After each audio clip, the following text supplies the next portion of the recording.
So why Taiwan? In the interest of adding a little bit of a backstory to this video, here's the background about why we decided to go to Taiwan in the first place. It was a few years ago when we found ourselves in the airport in Hong Kong, and we randomly started talking to a guy in the queue for immigration. He asked us where we were from and then told us he was from Taiwan and asked if we'd ever been there. When we said to him we hadn't, he gave us the most convincing sales pitch. He told us about how his country was really beautiful and that the people were really friendly. Fast forward a couple of years and we're trying to plan the next leg of our current adventure. Looking at a map of Southeast Asia, we remembered that conversation in Hong Kong. But at this point we still didn't really know much about Taiwan, other than it was the place all of our toys came from when we were children.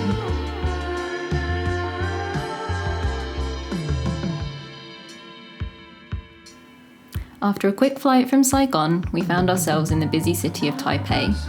For our first day, we found ourselves wandering around taking in the sights and sounds of the city. And even though the city is a concrete jungle as you would expect, there are still places you can escape to a more natural setting.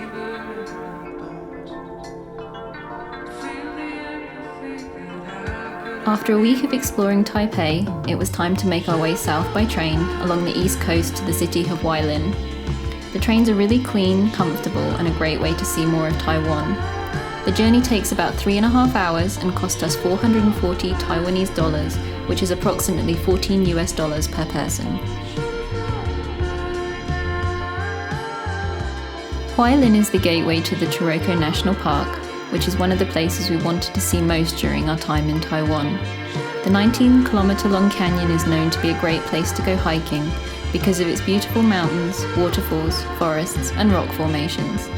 From Huailin, it's about an hour by bus to Taroko. The information in English about the bus stops isn't very clear, but luckily we met a friendly Australian guy on the bus who gave us some great information about where to go in the park and the best hikes to do.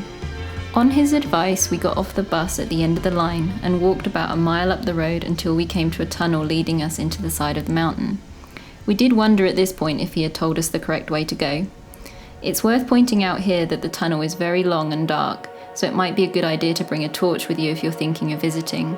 We had to use our phones to guide us through this quarter-mile tunnel to the beginning of the hike. The hike itself is a very easy 2 kilometers in each direction, along wide, really well-maintained paths.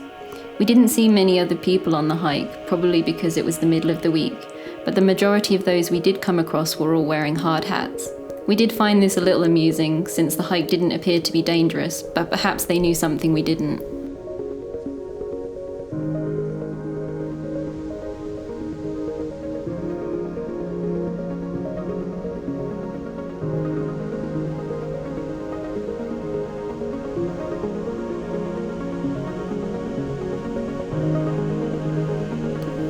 We took our time walking the hiking trail until we reached the end, where we realised that although the trail was beautiful from the ground, it would be even better from the air.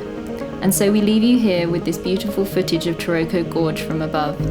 Hopefully we've convinced you to visit Taiwan and to experience all that this interesting little country has to offer.